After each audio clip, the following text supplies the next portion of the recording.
on two of his tries that he's got contentions with, but certainly the Sammy Soni Lange try looked like there was a knock-on involved. I don't know if you've seen it, Sarah.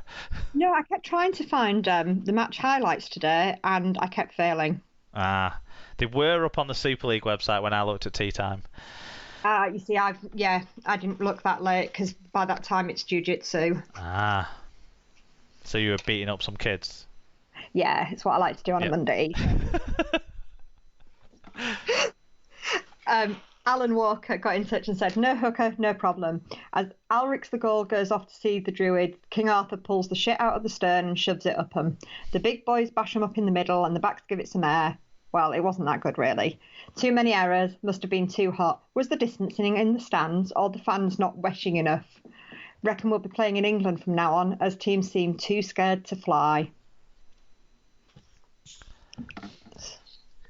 Did you watch this one, Mark? Well, I did catch the highlights at tea time. So I would say the Fuad Yaha try looked fine. I'd have to understand what Rob was saying. Maybe it was earlier in the play. Sammy Soni Lange's was a knock on. I can't believe that was given as a try. But shortly after that, everyone's favourite French player of the day, Arthur Morgue, had a try ruled out for double movement that I think was a bit unfortunate because it felt to me like he bounced with momentum rather than reached out as a double movement. So that felt a bit tough. So maybe that balanced itself out. And Mathieu Laguerre's try, unless Rob has seen a different angle to the one I saw, looked fine to me. Anyway, there you go. Sounds like Liam Watts did everything he could, but he's not a halfback. So No. Daryl Powell's tendency that he's had occasionally at Castleford of playing props in the halves didn't quite work out for him this time around. But you've got to credit what turned out, I think, for Cass in this game because they were much. The Dragons weren't at full strength, but they were much more under strength than the Dragons were in this match. Yeah. Just having a look down, it was Sam Hall's first game of the season. Tyler Heppy, who's a championship player, really came back from a loan. Brad Graham was playing in the backs. I thought he was a back rower. Sorry, Sarah, I cut you off then. Sorry, I was just saying Tyler Heppy's only just gone out on loan, hasn't he? Yeah, he never even played a game before he was recalled. Right. So I think that was some weird going ons there. Lewis Bienek was in the side as well. He doesn't get too many opportunities, so you've got to give some credit there. But clearly, they were never going to have the creativity to break down what is the top team in the league, who had a good, strong forward pack, and as the stats say, you know, Gudemond and Busquet, the big French forwards, were on top here. Yeah. Let's move on then. Yep. Shall we? Yep. I'll let you take this one away. So it was Wakefield 14, Wigan 6 after I nearly said the Wildcats were leading 12-0 at half-time. Tom Grant was the referee. In terms of the stats, Wakey made having more ball count. 24 more carries for 205 more metres, an extra break and an extra try than their visitors. Other than carries and metres, stats were close. Individually, Joe Arundel, he had 20-odd carries in this game. Seemed to always be on the ball. 213 metres, hard effort from him. David Fafita, 161 metres. Jay Pitts, 124 metres. And Tom Johnston, 2 try assists and 112 metres before, unfortunately, the injury struck again. And he'll be missing for a few weeks. Again, it looks like a leg injury for poor Tom Johnston. For losing Wigan, Ethan Havard, 161 metres. He was impressive. Jake Bibby, 112 metres. Willie Isa worked hard for 107 metres. Joe Shorrocks, 103 metres. Out of the disciplinary on this one, Tinia Rona from Trinity got a grade A dangerous contact charge. No match penalty notice because obviously he mustn't have had a dangerous contact yet in the last 12 months. So fair play to him. Do you want to take the first of the fan views? Yep, so Carsten got in touch and said, "Wigan in crisis. Is it sack lamb time already? Will Mark go on a rant?" No, my rant was last week, I feel. Callum Percy, the Wigan drummer, said, I went to the game and all I can say is I am baffled. What is going on in Lamb's head? Joe Bullock played the first 15 minutes and didn't come back on until the last 7 minutes. Mitch Clark came on and played decent but took him off after 10 minutes. How can we expect to compete with no decent forwards on the pitch and no attacking fluidity whatsoever?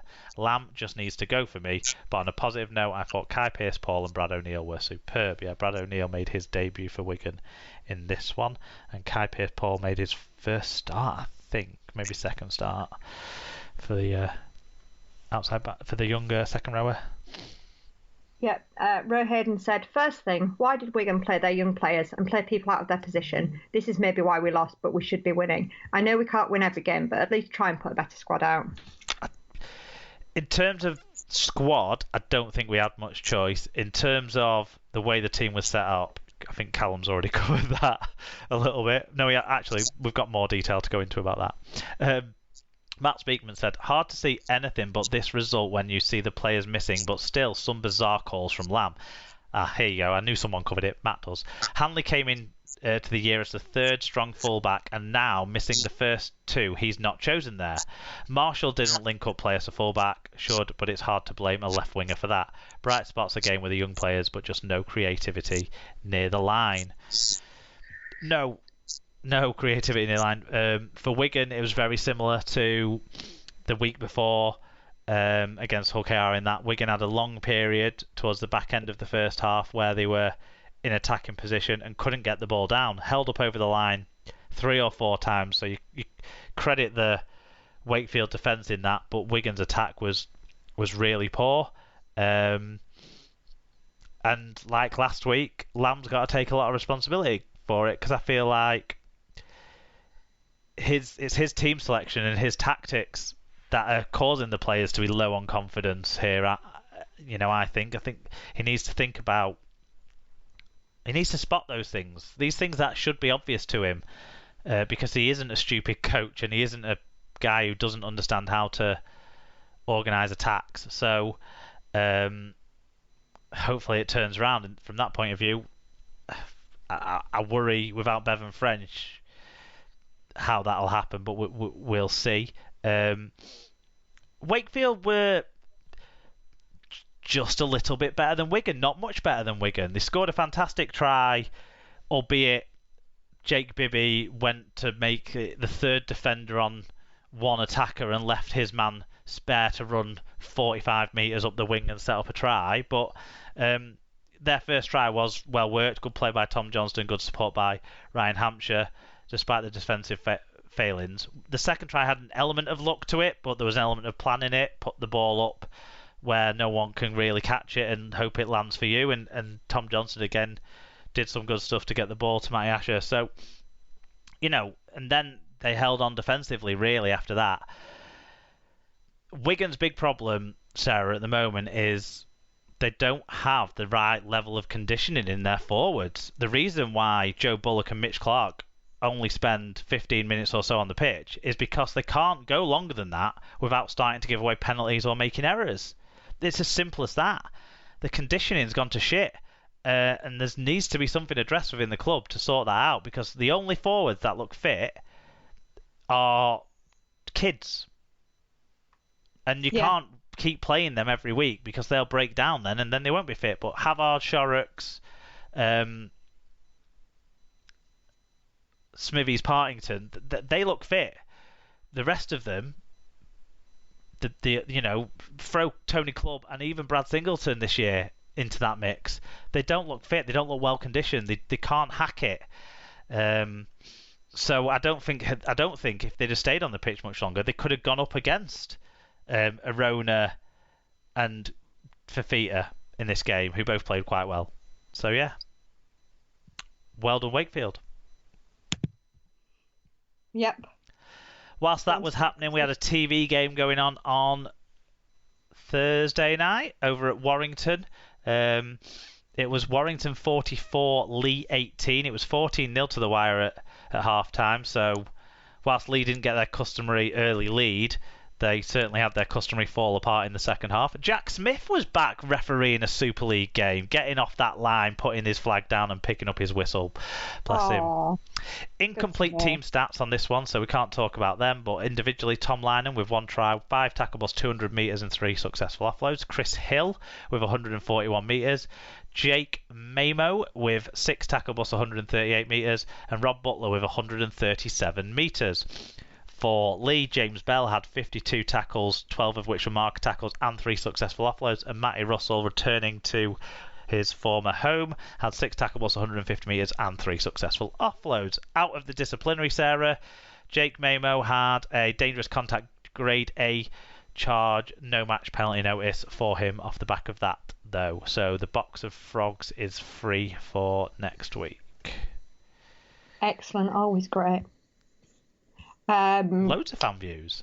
Yeah, everyone must have been watching it. Carson said, Leah shit, nearly as bad as the Brisbane Broncos or West Tigers. I'm fairly certain they'd lose to those sides. Neil Orbs has said, a good evening's work, easy drive over, nice KFC tea, comfortable win for the Wire reserves, and back home before 11 p.m. Lucky the kids were only playing Lee, but we were good value for the win. Hill led the way once more, and Seater does it again. Boom. Austin and Widdop injuries are concerned, but thankfully it's only Wigan next up, so we can rest them if needed. Fuck off, Neil. Looking forward to seeing the first team play tomorrow night now. Warrington were really hardly affected at all by this Combies game, weren't they? Basically, Clark was all they were missing. Ratchford? Yeah, okay, yeah, true. I forgot that he was missing because he was so poor. He was also missing from the Combies game, yeah. But the Sita Akawalaka, again, it's the inconsistency. Why is it okay to run into a tackle with your arm held up if you've got the ball, but you can't do it if you're a defender? Yeah, you've got to question whether there's some element of recklessness in the way he carries the ball. We talked about this probably 2 years ago or more, didn't we? And he's laid a player out in this game, hasn't he? Who was it? Tyrone McCarthy wasn't it? I think so. Yeah. Who wasn't in a good way after the collision. No. But yeah, it happens time and time again, doesn't it? But yeah, it's a legal play. At Mike Dodd 22 said, solid performance from the Wire with lots of youngsters fitting into the places left by the England absentees. That's where they got away with it. They had lots of youngsters in the places left by Clark and Ratchford. Danny Walker gets better every time he gets an opportunity. Hill and Aquila laid the platform with strong carries from the off. Best shout of the evening from the terraces when Ariba Dora came off the bench. Well, fuck now, he's got £100 on Lee to win. Actually, come to think of it, they were missing Joe Philbin as well, weren't they? But I don't think he's even been playing that well this year. I think Matt Davies has been outplaying him in any case. Yeah. Oh, and what's his face? Ben Curry. God, you forget, because they were all played out of position. You forget that they played. Yeah, play them in the right positions and then we'll remember them. There you go, yeah. Lee Whitnell said, normally a routine spanking of Super League's bottom club wouldn't be all that appealing, but I was really looking forward to seeing our kids get a run out. They all contributed positively to the end result, particularly in defence, save for a few lapses. Fewless looked good at fullback. I was really pleased to see Riley Dean get a go at organising at the end, and it was lovely to see Doro get his try. Hope he had some money on it. EFC 78JU said, that is some play from the Wire and well played to all the players who made their Wire debuts. Wire debuts. Tom Lynham is starting to act like Jake Mamo with his interceptions starting from now in this game and ends up scoring a try. Fair play, Lee, on getting 18 points on the board, but can I say who is faster out of Jake and Tom? We will see who wins in a race out of the two. Where's your money lie on that? I think Mamo would be faster. Yeah, I think if we're doing indoor track 60 metres, without a doubt Mamo. 100 metres, I think it'd be close, but I think Mamo just got him. I mean, to be fair, Lynham's always faster than I give him credit for. he's a bit like I feel he needs a little bit of winding up before he goes. Yes. I think that's probably why he's slower. He's a bit like Ryan Hall. Yeah, I was going to say a truck, you know. Same thing. It needs to build up a head of steam first. Pop the Viking said, a win for Warrington against Lee, a Lee team that showed some good touches. Feel the RFL needs to look at the shoulder when an attacker runs in. You can do it in defence, so it needs to be looked at from an attacker. Yeah, Paul's on the same